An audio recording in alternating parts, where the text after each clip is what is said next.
What's up mga kaibigan? Isang magandang araw sa ating lahat. Nga pala, habang nandito ako sa terminal at bago tayo bumiyahe, ito, kailangan muna natin maglinis ng bus, punas-punasan. Hindi naman linis na linis kasi baka nakawin. Hindi, itong pupunas tayo ng dashboard.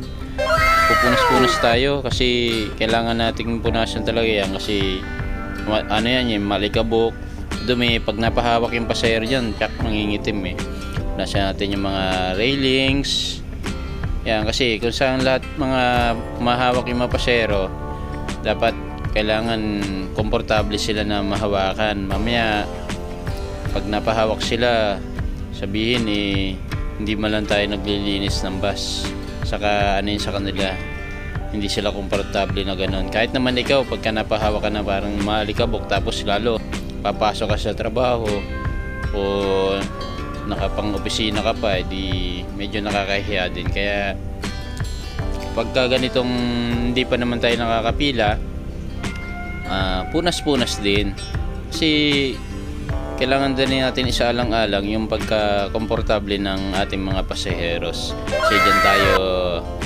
kumikita ayan, punas-punas lang. Then lahat ng maaari na lang mahawakan, punasan natin para hindi man totally linis na linis, mabawasan naman yung mga dumi.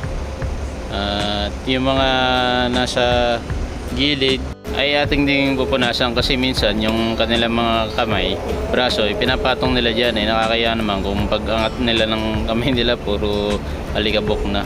Kaya dapat araw-araw talaga tayo magpupunas. Kasi kahit nga araw-araw natin punasan yan, talagang madumi pa rin Ito, tingnan nyo, gaano kadumi. Di ba? Ang dumi. Wow!